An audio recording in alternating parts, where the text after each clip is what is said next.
I was 19, broke, unemployed, and sold my girlfriend's canopy for drug money. So, I thought I better sew her a new one. What a sentence, and what a story. This describes the humble yet outrageous beginnings of NZ Aerosports, the home of Icarus canopies, in the words of our founder himself.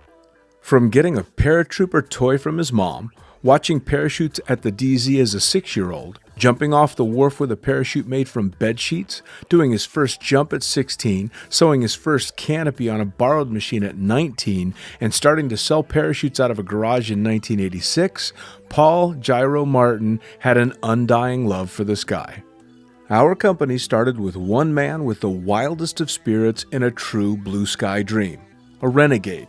In the time that Gyro created and ran the Icarus Canopies brand until he passed away in 2017, he pushed everything he had to its limits. We miss him, and we always will. Gyro is the next generation of NZ Aerosports. It honors our founder, of course, because it was the name we all knew him by, but Gyro the rebrand also marks the start of a new chapter, our next jump. Gyro is the space between sound and silence, art and science, chaos and calm. Gyro is a state of epic tranquility that transcends understanding. That moment, in the door, in free fall, mid-swoop, where nothing but the present exists. A perfect balance of euphoria and thrill. Gyro captures our passion for flying and our commitment to designing break-the-fucking-rules canopies that deliver pilots pure, wild flight.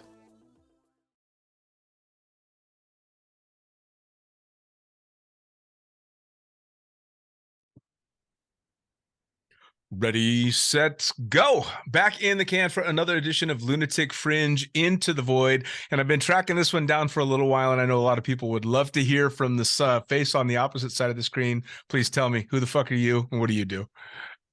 My name is Will Penny, and I've been skydiving for pretty much my entire life. I'm a second generation skydiver, and I've worked in a couple different areas of the sport. And right now, my main focus is on coaching, private Nice. coaching, and coaching for some events. And I create some of my events, some of my own events, collaborate with a few event organizers, but pretty much the bulk of my activity is private coaching. Very, very cool. And I'll tell you, you just gave me the perfect segue into how I always start the podcast, which is how did you get started in anything extreme? And you already told me you were born into it. Yeah, my parents started a drop zone in South Africa in the late 80s.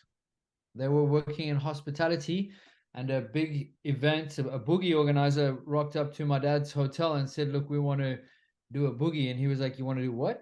And he said, "Okay, well, I can help you with the logistics." And then he saw this crowd of people having a bunch of fun jumping out of planes and having a blast at night and causing a lot of shit, you know.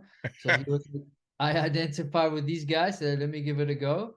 So he did his first tandem in 1980.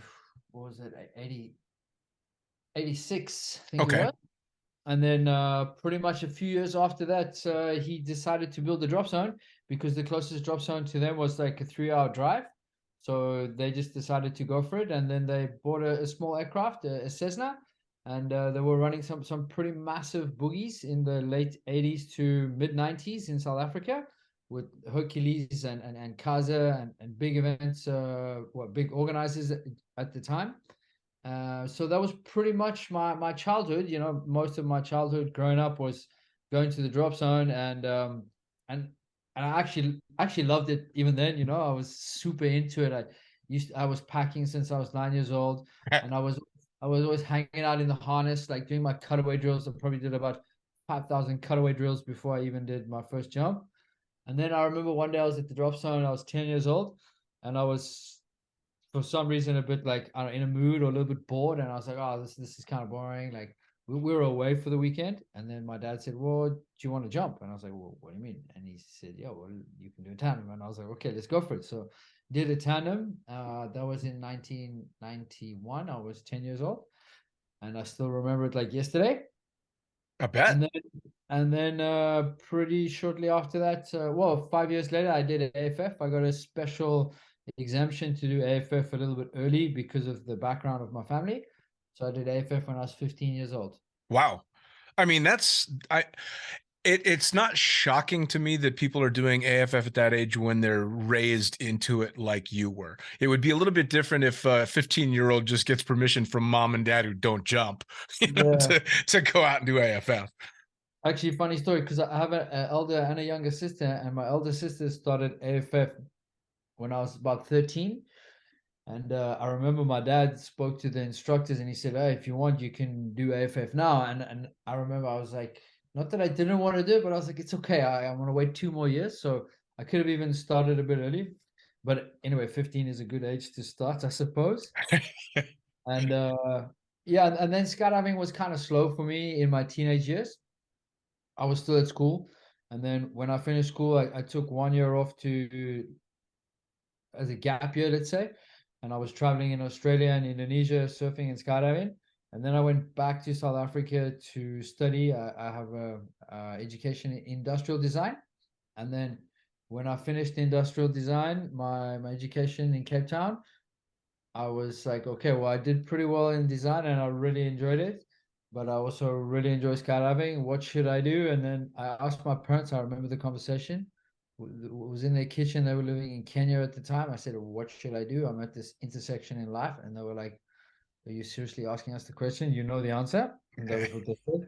And I was like, okay, thanks for the guidance there. So I went off and actually after that I came to Spain because I wanted to see what was happening in Europe, and I fell in love with the culture, the lifestyle, and the drop zone is a powerhouse for skydiving. And the next thing you know, 19 years have flown by. This will be my 20th year here. It goes fast, doesn't it? Yeah, crazy.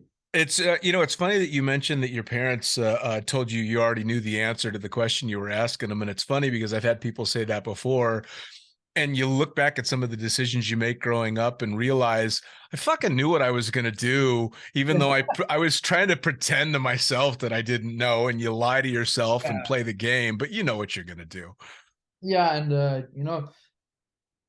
I think it's a fair game to play, that you look at those intersections that we have in life and you wonder what would have happened if you had taken the other direction. But absolutely no regrets. Like I feel incredibly blessed with my life and Sure. everything that skydiving has brought to me. I've exceeded my expectations and I've achieved more goals and dreams than I could have even imagined when I was a kid. So I'm incredibly grateful for that. Well, I mean, it's a testament to really anybody that started out 20 years ago to have a career. Like it's one thing to have a job and you're bouncing around chucking drogues and shooting video and whatever, and you have a great time for a while and then you end up moving on. But to have a lifelong career in it starting then is Yeah. an incredible achievement. It really is. I mean, it's a Yeah. very small percentage of people.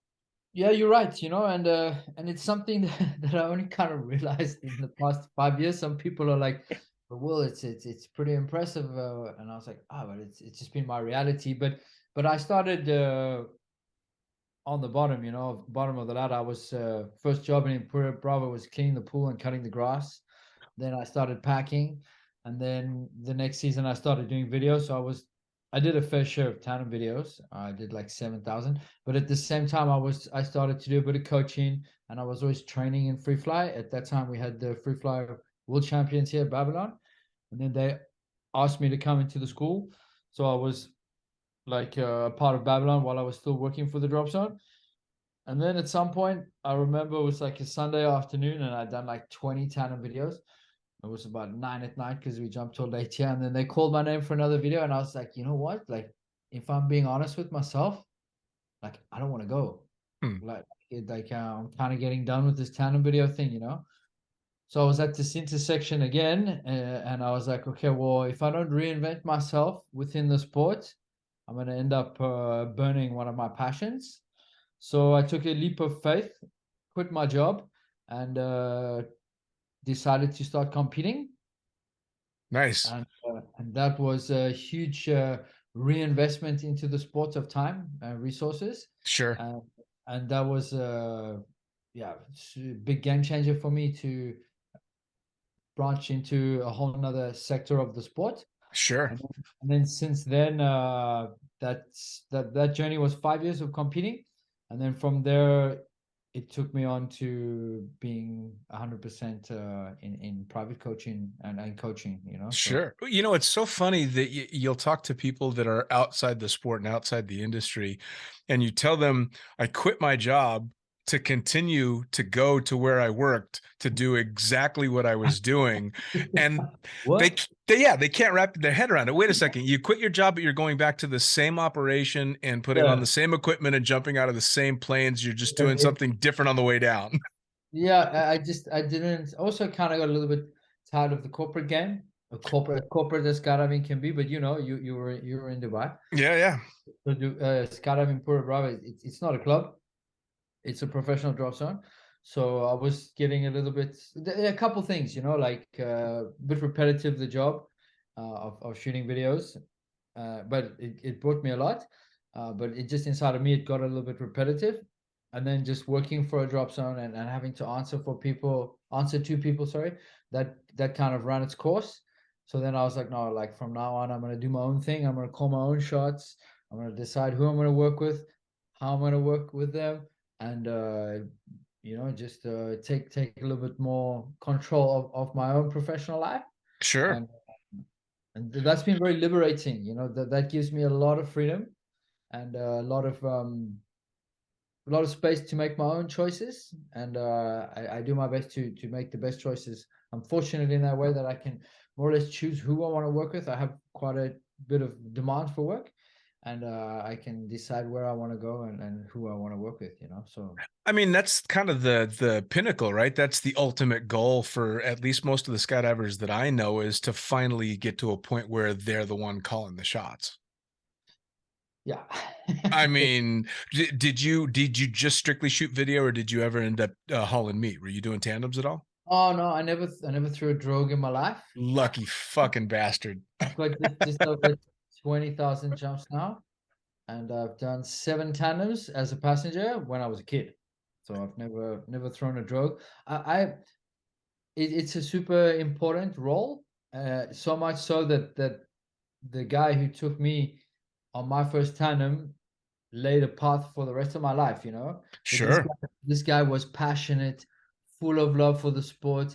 He transmitted this to me, and there were some other guys in my childhood, in my parents' drop zone, who shared that passion with me, and because of that energy that they had, that I could feel from them, I it sparked it lit a fire inside of me. Sure. So I never had that. So I was like, I'm not just gonna do this thing because it's a fundamental part of the sport, and then be the dude who's kind of like not so stoked doing tandems. So it was never really my game. You know, I can say that honestly, there's the same thing can be said about camera flyers though as well. The energy and the fire that a camera flyer brings to that tandem student can be incredibly important. Yeah, Um, yeah, I mean, because they're what you're seeing. You know, I as a camera flyer shooting tandems, I would have a lot of interaction with the tandem student, or at least as much as you want, getting them involved, and then you have more intimate interaction with the tandem student as an instructor.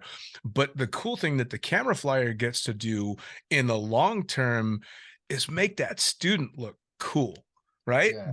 You're the one that's giving them the impression, and you're solidifying for them a memory that they're only going to have kind of sketchy at best. Because I remember making my first jump, but I remember watching that video the first time as well and going, holy shit, that's what I was doing. That was my face. That's, because you blank so much of it out. So the camera flyer is such an integral part of drawing people into the sport through tandems.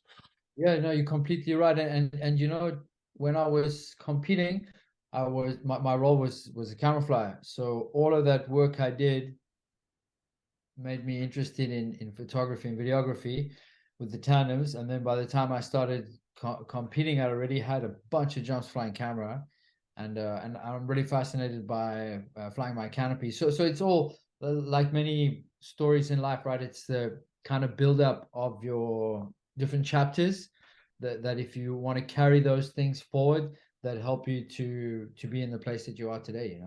Sure. Well, and I've talked to a number of professional camera flyers that gravitated towards the art of photography and the art of videography, and it wasn't just about getting the shot; it was about getting the best shot. And the ones that became acutely aware that in a skydiving team, a team's only going to win if that camera guy is there to capture everything and make them look just as good as they're performing. And it's, Yeah, you know, yeah. you and Cowie, who I know you know because he's jumped out there a ton, guys that have just made it their entire lives and done an incredible job with it. Yeah, no, no, definitely. Yeah, I think in certain disciplines today, especially in the artistic events, the camera flyer role is in a way, how do I put this? Well, in freestyle, you're actually the one who's leading the jump, so it's super important. And there's many people who have the skill to perform, but if you have to fly camera, you need to perform and fly. So this you got more options to find performers with a good camera flyer than you do to find uh, to find good camera flyers. Sure. You know what I mean? Like so it's a pretty it's a pretty important role. And yeah, I really enjoyed that journey, because I think we have this tremendous opportunity, especially now with social media, to share like what we're seeing, right? And some of the stuff we're doing is pretty powerful visually, and it's got a lot of emotion in it when you're traveling to these beautiful locations, or even sometimes just the most random location. Doesn't have to be a spectacular backdrop, but with there's emotion there. And like the way that society's gone towards embracing this instant gratification of social media, like our role as a camera flyer or someone who's got a keen eye for this can actually be quite positive, I think. Oh, absolutely. I mean, it's a double-edged sword, right? Because I think social media draws a lot of people into the sport, thinking that they're going to be able to, pull off these absolute ninja feats like right away, right? And I know that it's specifically in the sport of base jumping, social media has been the cause of more than a fair share of bruises and breaks from people pushing the limits. But it You're very, also, very, very polite right now. yeah, trying to be. It draws a lot of fucking idiots.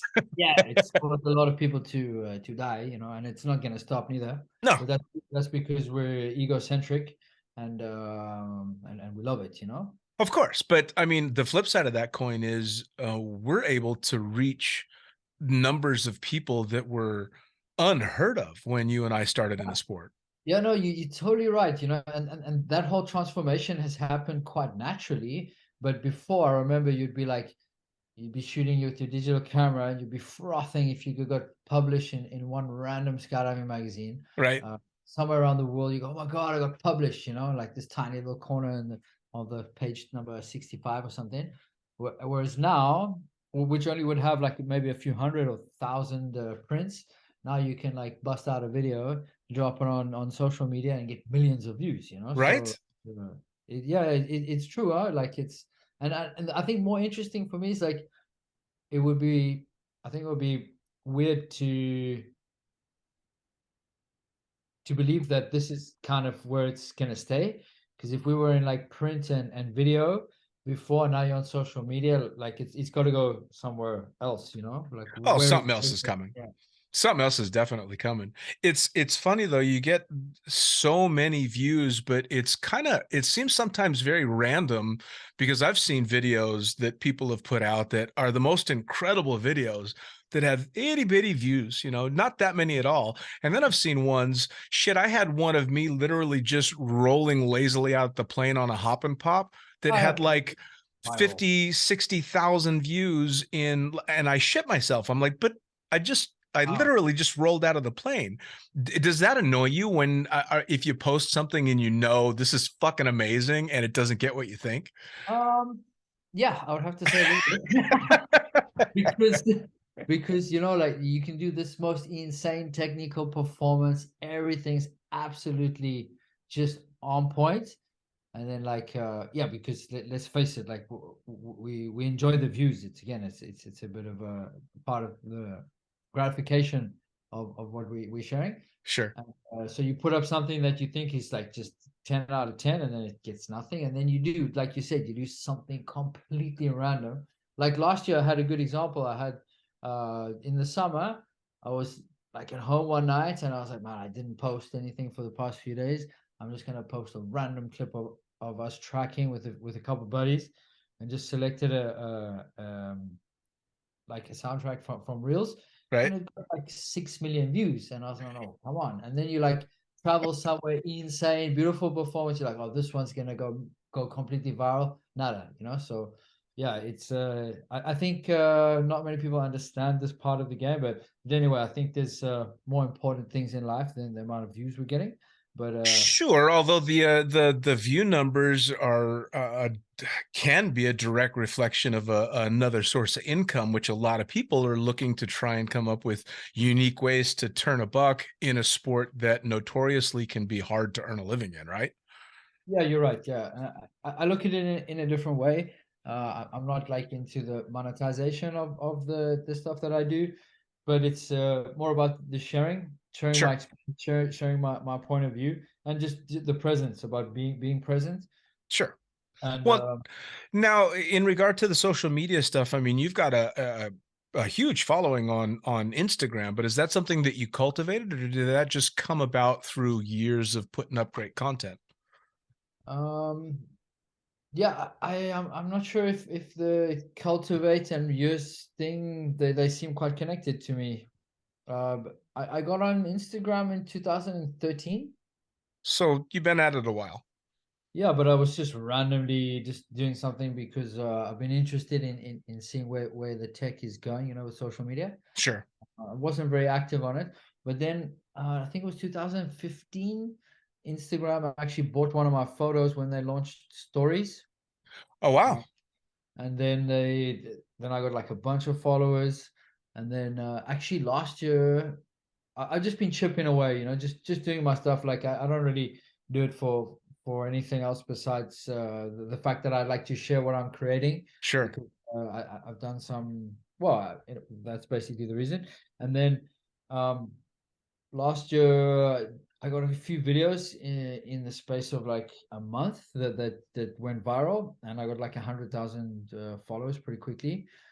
But I think yeah, and now it is what it is. But I try to be a little bit consistent there, because also I'm quite fortunate in the fact that I'm traveling quite a bit to really different locations, and then I just cherry pick a couple cool moments there, and put that out there. It's like a travel diary, right? For me, that's Sure. kind of it. And then this is showcasing a large variety of locations and that I've jumped with, and people that I've shared these moments with. And then like I was saying before, these things start to feed each other, Sure. because you're present. People see you, then they see you there, then they see you there, and then they start to go, okay, well, I want this guy to be here, this guy jumping with those people. So it's just about yeah, I think it's kind of important to be present there. It's not Sure. the most important thing, but for me, it's something I enjoy doing. I enjoy doing it because I have a bunch of cool content, what I believe to be cool content, and it's a shame just to delete those files, or put them in a hard drive. So I just Well, I mean, it'd be a ridiculous person that doesn't think the content you're putting up is cool. I mean, you scroll through Will Penny's Instagram and you see this beautiful tropical island, and then you see this epic shit going on over the palm, and then you see all these crazy angle flights, none of which requires you to be a skydiver or base jumper or know which side of the fucking canopy you should be hanging under to appreciate how yeah. amazing some of that stuff is, right? I mean, it's just visually incredibly stunning, and it's also got to add to your request for coaching when people can sit and watch exactly what you're doing and know, I want to learn to do that. Yeah, you're 100% right. Like it definitely has been a good promotion for my activity. And um and, and yeah, for me it's quite natural, and perhaps it's also comes from a bit from my design education, you know, the way that I'm putting my video stuff together, uh, which I try to do it in the most simple way. But yeah, I never really thought about it so much in that way, but I think you got a point, you know. But Yeah, just to showcase, you know, it doesn't necessarily have to be the most technically correct part of a jump or whatever, but it's more like this. It's about the emotion, right? So if you're in this Sure. awesome tropical location, there's a moment when you see this gorgeous background and some smiles, or a nice landing on the beach. Like, who doesn't like to see that? You know, I love watching. Absolutely. Well, and I think too, as skydivers, we're very tuned into being able to read somebody in free fall. I mean, we're not chit chatting up there. So all your communication is all eye contact and facial expression. And so to be able to see that picture with that amazing look on someone's face, or to catch, somebody's glance in a free fall video and see, oh my goodness. And you can almost insert yourself into that video because you know right where that person's at. Yeah, for sure. It's really cool. Now, you had mentioned competition, and of course, you had about a 5-year stint that you said you did a lot of competing. So tell me a bit more about your competition life.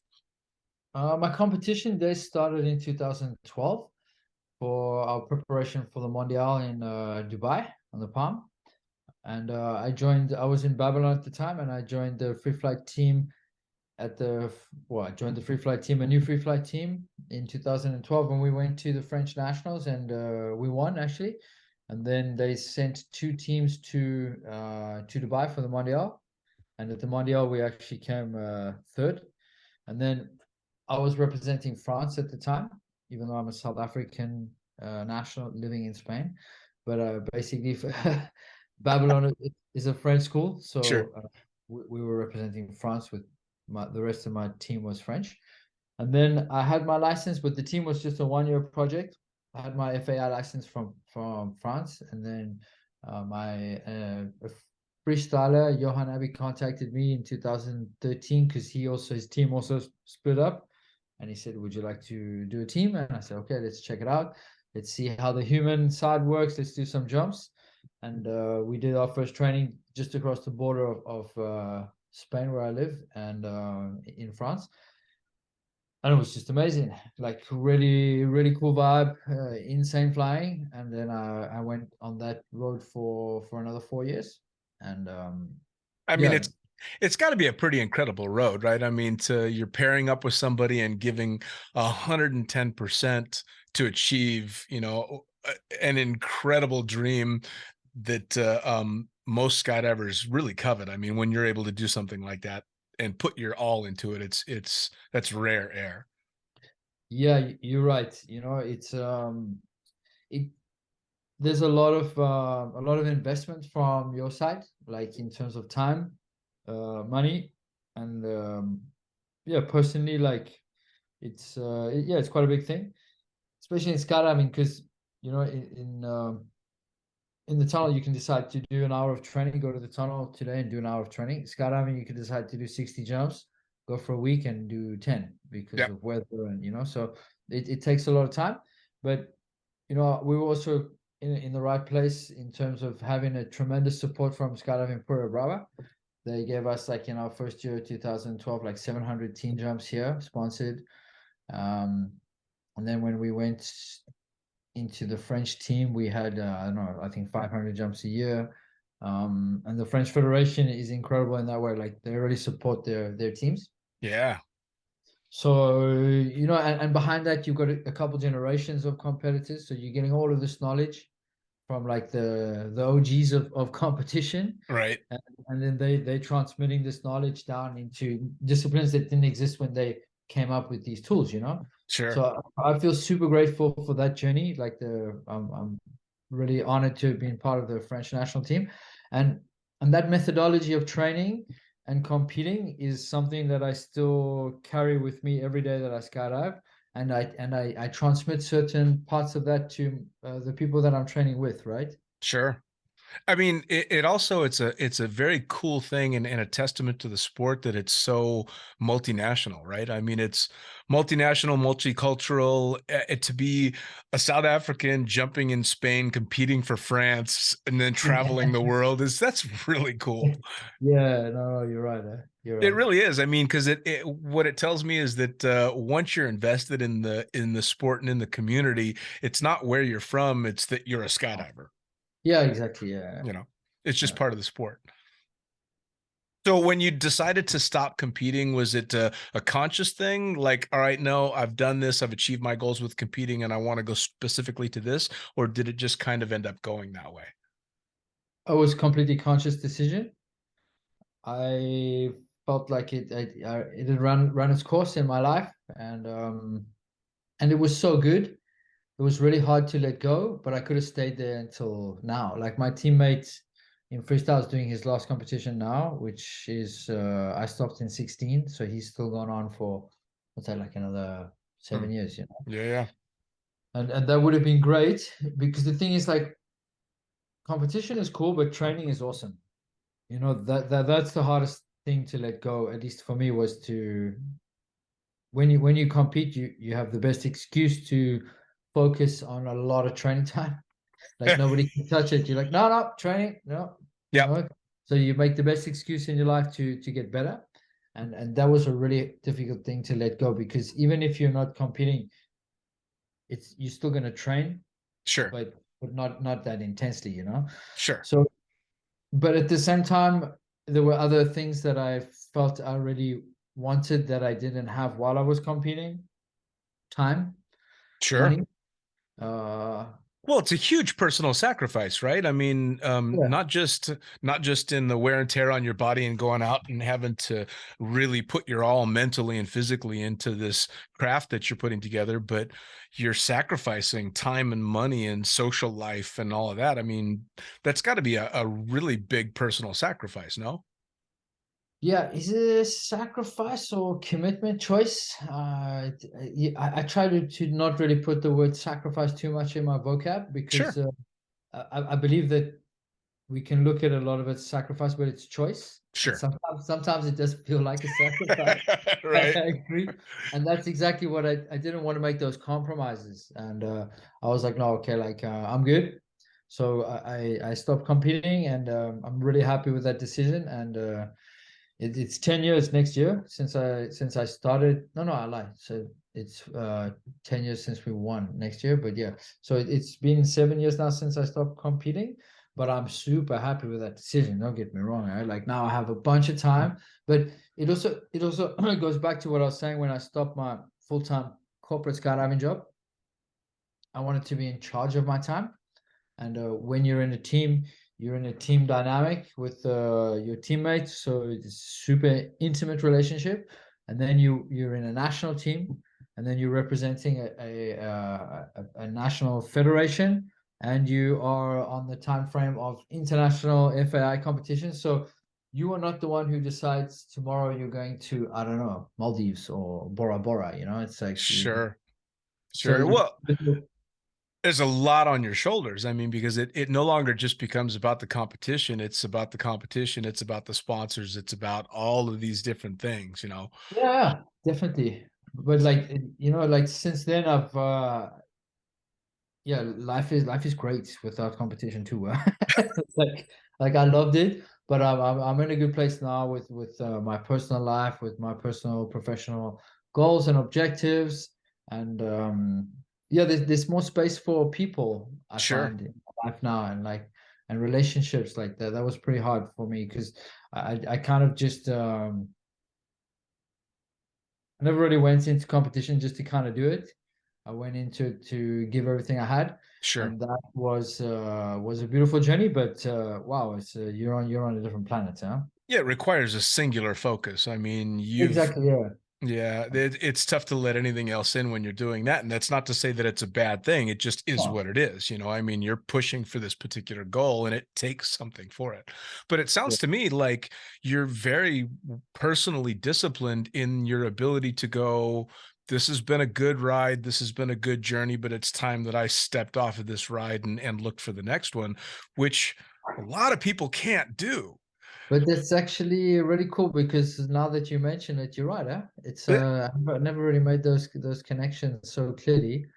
Um, We yeah. know we know a lot of people that have been shooting tandem videos and chucking drogues for a long, long time that are making good money where they are, and maybe it's not what they want to be doing anymore, but it's tough to walk away from because there's a lot of fear and insecurity, and you don't know what's coming next to make that step. But you have to be able to do it if you want to keep going. And it sounds to me like you've always known, all right, this was fucking great. It's time to move on. Yeah, I suppose it's the fear of the uncertainty that maybe holds us back from a lot of our growth, right? Sure. Comfort zone. This is good. This is working. Why change? It's like the guy stepping into the unknown. It's daunting. Yeah, we have walls of defense there naturally as human beings. But for me, that's where most of the space of our space for growth is. Sure. And but I also believe that like perhaps it's not necessarily what you do, it's more how you do it. Sure. So I'm not really too worried about what I'm gonna when I decide to do something because I'm just gonna apply the same lessons and process that I've applied into the things that worked for me and just Sure. do everything and then and see how it works out, you know? Well, and skydiving can be an incredibly fast teacher in regard to learning life lessons that most people take 20 years to learn, and you can learn in one season of skydiving. You know, everything's kind of in fast forward, and you're required to gain knowledge and skills in skydiving to stay safe and on top of your game that maybe aren't required in the real world. Yeah, that's a very good point, huh? You know, it's funny because I would figure that skydivers would go one of two ways. Most skydivers that I know have at least spent a fair amount of time broke as hell and, you know, eating ramen noodles on Saturday and drinking the water on Sunday just to get by. And then you get yourself into a groove in skydiving where you're making good money, and either you're not scared to walk away from that because you've been broke before and you got out of it, or you're scared as hell because you remember how bad being broke sucked. Yeah. So it's tough. Yeah, but yeah, that's a good point. I don't necessarily look at it in that way though, because I think we need to carry on with moving forward with what we have, you know, kind of Of course. like you mentioned to me earlier in the chat that you done your time doing the things that you really want to do, and now you're like, cool, I'm stepping into the unknown and doing something different, or whatever that might be. But I really hope the days of eating ramen noodles for me and Yeah, drinking the me too. water the next day are over, and Yeah, me too. I see my next steps being better and more successful than where I am now. Well, I mean, it's a lot about self-awareness, right? Being aware enough to know when you're ready to take on the next challenge, Yeah, no, you're right. which can be tough for people.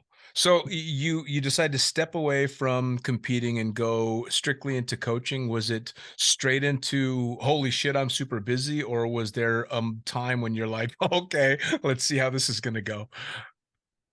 Yeah, that's a really cool question. And actually, so when left my job at the drop zone, I was doing a bit of coaching, but it was by no means my main source of income. But I had a contract with the drop zone. I quit the contract, and then I was training, and I had like very sporadic amounts of events and a couple of students, but I couldn't really call that like a job. That was pretty tricky for me. And then so that was like from 13, even 14, and then from 15, I just changed a little bit my strategy, became a little bit more ruthless. Eh, Uh, and since then it's been pretty solid. So it's just the first few transitional years where things were a little bit kind of scarce, you know. Well, and Uh, the world of coaching has evolved quite a bit, though, in that oh time yeah, as well, hasn't it? tremendously, yeah. I mean, when I started skydiving, there was no such thing as a coach. You finished AFF, and then it was have a fucking nice skydiving life. See ya. You know, that was it. You're on your own. Yeah, Yeah. don't buy that stiletto yet. Yeah. You know, that's about the coaching that I got. Um, 500 jumps before we could get on the stiletto. Absolutely. You know, greatest marketing tool ever, by the way. Yeah. Sold a lot of stilettos just because people bought it when they didn't think they could shit, which we're supposed to have it. No, but I mean, coaching, and I think, and maybe you'll agree or disagree, I think the tunnel is a huge reason why coaching, the game of coaching, has changed dramatically as well.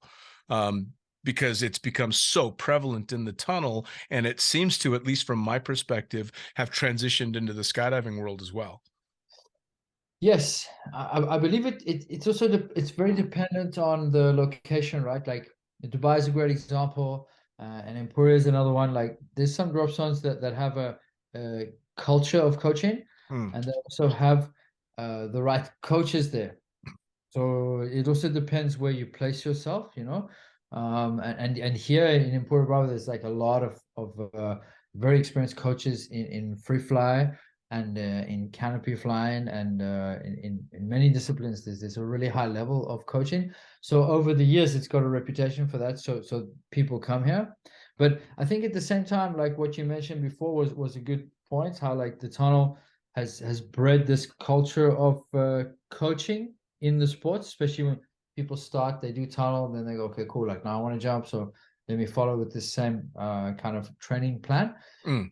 I think also the what I believe that the skydiving market has changed quite a bit since when I was a kid. Like the demographic has changed a lot. There's a lot more people who have a lot more time and a lot more resources. Sure. So there's a lot more people with a bunch of time and budgets are pretty good, and then they can open up themselves to the idea of going away to focus on a good amount of coaching, you know. Well, I think the more widespread, the more mainstream skydiving has become, at least in my time in the sport, it's gotten to be so mainstream and considered so safe because of the record of skydiving that it really has drawn on people that would not have 25 years ago thought of going out and becoming a skydiver. The bankers and lawyers and the people that Yeah, let's face it, that yeah, can afford to have this yeah. sport as a hobby. No, you're right, and that's awesome, you know. Like I think Yes. that's great because it's a game that demands a healthy balance of time and resource. And you know, like that can be at slightly different levels, but you can still make it work. Sure. But of course, yeah, I think the image of the sport is very different to what it was when I was growing up too. Like when I was a kid on my parents' drop zone, you know, it was I remember seeing skydiving in a film, and you're like, oh my god, there was skydiving in the sea. Now it's like so many films with skydiving stunts, Right. and the sports, you know, it's got a pretty clean presentation behind it now. There's like professional drop zones, and then things look nice, at least in most places. You know, I think people take care of the facilities. They take care of the image that we're putting out there, and perhaps even in a way like perhaps social media has helped to drive that change, right? Oh yeah. Because if you go doing a tandem in this like scabby hangar with a plane that's all the interior is falling off, it's not going to be the most amazing promotion. So maybe people are taking a bit more care of the image of things. Sure. And Well, the I think the Fandango days are gone. Fandango, what a classic film, Oh man! yeah, man. That was one of them. That was gold. The Fandango days are gone, and the days of the dirtbag skydivers, I think, are gone as Yeah, well. You would have been around and seen it the same thing that I did back when I got started. This was the birth of free flying, and this was the free fly clowns and the fly boys. yeah, And half of the time you'd go to the drop zone, and the ones with the nastiest jumpsuit and the most torn up container were most likely the best flyers. And yeah. that's just the way it was. It was this grunge look that has now become almost an F1 feel to it, right? Yeah, it's true. Now you'll be like, dude, it's about time to change that suit, or Yeah, what's wrong with right? the sponsors? Like, why are they not hooking you up a new rig, buddy? Like, that's not professional, you know? It's true, Exactly. huh? Yeah, very true. It's changed a lot, and that's a good thing. It really Yeah, is. I mean, it does nothing but make the reputation of the sport even better. And I think skydiving has worked really hard to get out of that phase and earned the reputation as a safe extreme sport. I mean, um, yeah, there was a time when I started when you'd say it was safe-ish. And now I happily say I consider skydiving a safe sport, just as safe as going skiing a double black diamond, if not more so, because there's no fucking trees to hit. You know. So yeah. what do you see moving forward? I mean, you're super busy with the coaching and all that. Are there any other major goals in line for you? Is there anything on the horizon, or is it just you're loving what you're doing? Both. Yeah, Nice. yeah. I like to have a couple of big kind of outlandish projects that I'm working towards. I've got a few right now, and I'm very happy with my life right now and the coaching and the lifestyle. It's super nice, very comfortable, but that's also kind of a good time for me to then Shake it throw up. myself in the deep end, shake it up, So yeah, I've got some stuff in the pipeline. I'll continue to work with private coaching, of course, for the moment. Like that's not going to change too much. We're looking into maybe starting a drop zone in a very cool location. You will find out soon if you follow my social media. Nice. So that will be an interesting journey for me, getting involved a little bit more in the like DZO side of things and a managerial role. And then I've got a couple of other interesting stuff on the go. Like one thing that we've been working on for a few years that hasn't made it hasn't been released yet, but we're getting there. Is working on a tech startup which is going to implement some augmented reality into skydiving. Ooh, Yeah, that sounds cool. and wind tunnel. Yeah, it's dope as fuck, to be honest. Uh, Technology, man. yeah, It's well, yeah. I please mean, go if ahead. we were saying before, like if you look at VHS Chronicles and Flyboys Party Mix or whatever it was, to Yep. then yeah, social media, and then I said, where's it going next? This is something that I've been investing in because yeah, I mean, like the AR world is already being quite used, but it still hasn't been embraced by everybody yet. Sure. But maybe because we haven't found the subtlety to implement it in a way that makes sense. But in the our short-term future, short to mid-term future, AR is going to become a lot more of a thing. And so we're working on something like that where we have like gamification in the wind tunnel and ideally in skydiving, and then also I would like to develop some safety systems with augmented reality for skydiving, like I could think of a million applications with yeah, augmented reality that would be incredible. I mean, I'm sure that any longtime skydiver already has images jumping into their head of exactly of how course, amazing it would be to be able to augment the reality of what you're seeing in regard to safety specifically.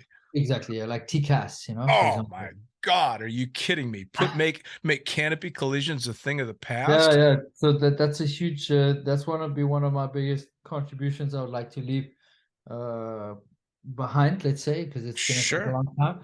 But so where we are with that right now is we've been playing with a couple different hardware components and a couple different technologies. We have built two prototypes, and now we've just finished. Now we've made our first finished presentable prototype where we can actually go to the right people, to clients, and show them what we have. Oh We have man. we have one game that already works in the wind tunnel that we've been playing and testing, because the tunnel becomes like our laboratory, right? Sure. And now we're developing another game, but it's insane. Like I flew a bunch in the tunnel from like I don't know 2012 to maybe say 18, 19, and then I've been a bit slower with it. But then I shift a little bit more to focusing on this development of a new application to use the tunnel. Because Sure. if you think about the wind tunnel, it's actually very primitive technology where it's a space with air and we fly inside. And we've evolved tremendously in our understanding how to utilize our body and the air. But it stops there, right? So by adding a digital layer of information on top that you can interact with inside of the space is Oh, exponential growth for the amount of use for training, education, and just for gamification. So but the hardest thing for us at this point has been to be able to integrate the hardware component into a helmet mm. Well, because yeah, because you've got to fight the bulk, right? Because yeah, as soon as you've got basically a heads up display is what you're describing. Now you're talking about some pretty sizable equipment. Yeah, but also the thing is, it's not like it's not the basic stuff which they're using for VR. It's a little bit more what's the word, like a little bit more complex system. Sure. So anyway, we're there right now. Now we've got a really great prototype, and we're developing a second game, and we're gonna be doing some testing in the next couple of months. So that's one area that's um, been working on for a few years. I'm not gonna make it sound like I wake up at 8 in the morning until 5 in the afternoon, Monday to Friday, and work on it. But it's Right. just a slow moving game. So we're a company, and we have everyone's got a different role. So we've been developing that for a while. So that's super interesting in terms of like projecting where we're going to go, and Sure. or where I would like to create the future for the sport. You know. Oh, absolutely. I'm sitting here right now mentally playing a game in the wind tunnel, imagining what I could be doing Yeah. if you're able to project stuff into my visual field to No, play a game. it's insane, dude. Like you cruise around and you touch holograms, and then they know that you're Ah, good. Huh? They're like, ah. "Ping." It's pretty insane experience, you know. Well, Um, especially for stuff like training, and then the yeah. skydiver and the pilot and skydiver in me then sees the use, like you said, TCAS. And for those don't know what TCAS is basically an early warning system to pilots to keep planes from flying into each other. Uh-huh. Um, so I'm imagining bombing out the door, and I'm, second exit out of 5, and out of the corner of my eye I'm seeing little dots coming out of the airplane that tell me that's where the next group is. And when I'm under canopy, I've got a heads up that's telling me this is where all the canopies are, and imagining how much wider your situational awareness instantly becomes. Yeah, I mean, you know, the way I think about this is like, so imagine before we had Cyprus, if you got knocked unconscious, oh, sorry, buddy, you're dead. Yeah. Okay. Now you're like, what do you mean? Like, that's random. So, like, I would like to eventually arrive in a point where we can implement some AR features into everyday skydiving where it'd be like, what do you mean if you didn't see the guy you crashed into him? That's so random. You know, Right. it can be like that. What do you mean canopy collision? Like, why didn't you see the guy? Why Right. you were not using the system? No, it didn't exist. Fuck, that's so radical. Right. Like same way we think about Cyprus now. Well, that's brutal. Like unconscious, you die. So I believe that there's space for the implementation of technology to help us be safer in many ways, and also just I think the potential for training and also just for having fun, like the Yeah. gamification. Like we can fly like rings in the sky. You know, everyone's thought of this game, but we're getting close to be able to do that. Like Oh, Starlink is going to help us hugely because we'll have Wi-Fi everywhere. And then also with the AI and machine learning, we can collect a tremendous amount of data yep. that's going to help us uh, to understand what information to give in the right way, so that it's not detracting from the user's experience. So there's a long journey there, Sure. but we're on this path, you know.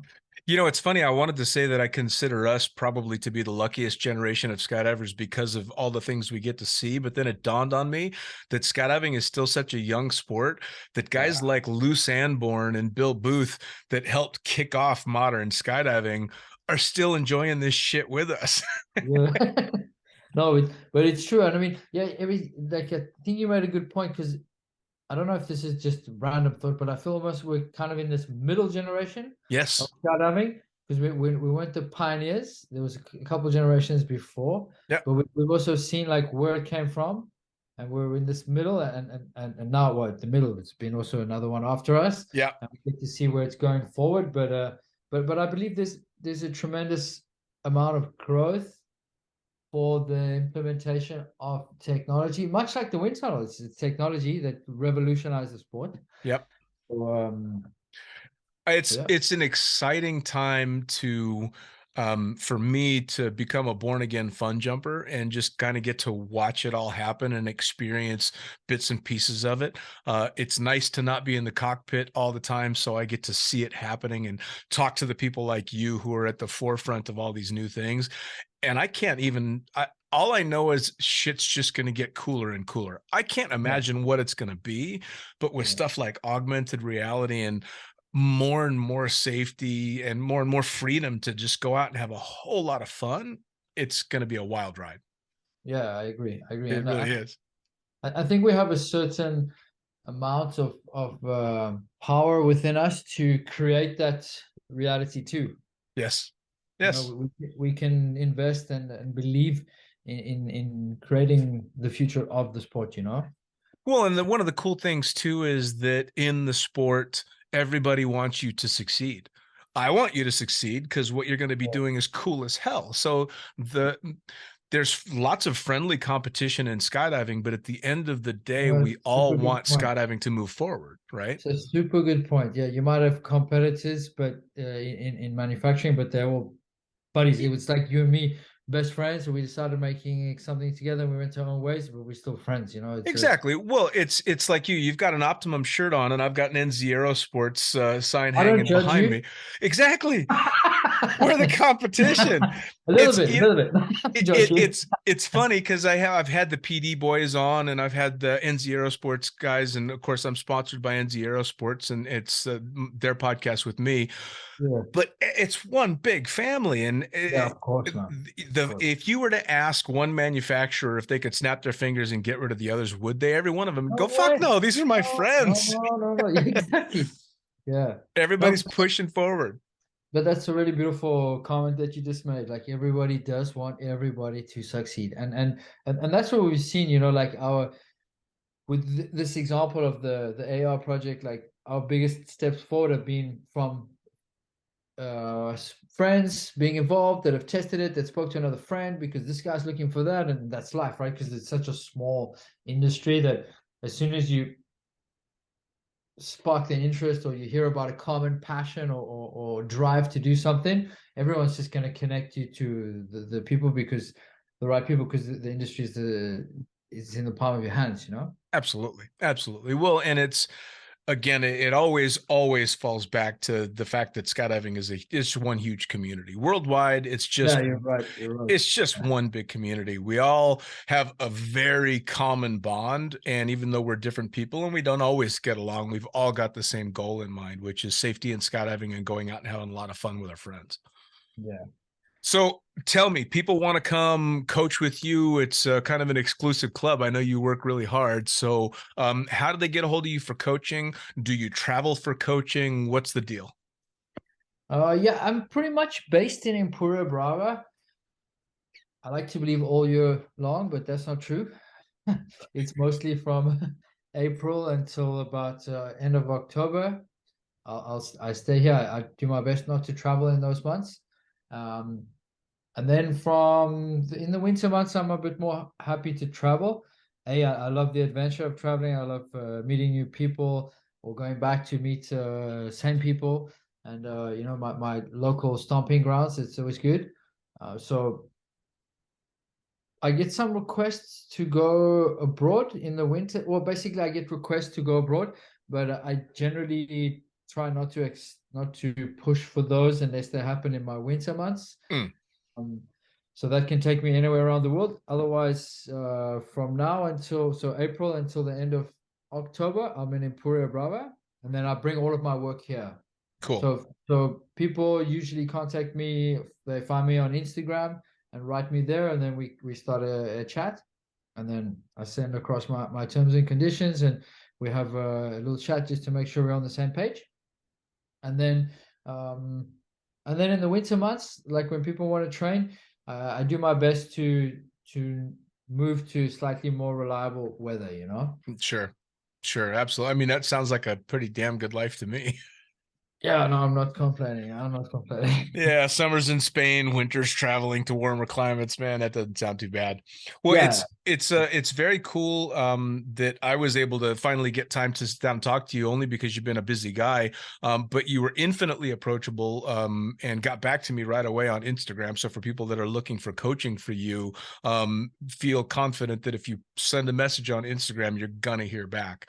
Um, it was honestly a real pleasure talking to you, and I was quite surprised to hear about the technology stuff, and now I'm really fucking excited.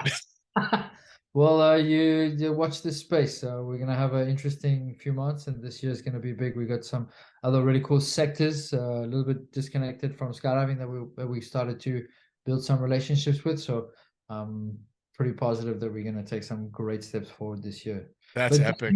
thank you so much for reaching out, and it was really, really pleasant to chat to you. Yeah, man. I really appreciate you contacting me and for your time. I want to put a thumbtack in having another conversation once you know what's going on with the potential for you being a DZO. And as we get into the technology and stuff, this definitely requires another sit down so everybody can follow what's Absolute going on. pleasure. Will, man, thank you so much. Thank you, Take care. sir. Have Bye-bye. a good evening. Bye-bye. Well, there you have it. Another episode of the Lunatic Fringe podcast brought to you as always by, well, wait, not as always, actually. Brought to you now by Gyro. Formerly known as NZ Aerosports, you'll head to gyro.com for their next level line of canopies. By Pussfoot, the Extreme Sports Collective. Head over to pussfoot.com to check it out. By Summit Parachute Systems, check out summitparachutesystems.com to talk to Jarrett Martin and the gang about kick-ass pilot rigs, rigging courses, and more. By Flyaway Indoor Skydiving, go to flyawaytn.com and check out all the cutting-edge stuff to come. By Pure Spectrum CBD, head to purespectrumcbd.com to check out their wide range of CBD products. And as for us, head to the lunaticfringepodcast.com to listen to any of the hundreds of episodes currently available, hit the link for our YouTube channel, pick up your copy of the Lunatic Fringe book or The Accidental Stripper, and get a sneak peek at upcoming guests. Once again, thanks for listening. We'll see you next time.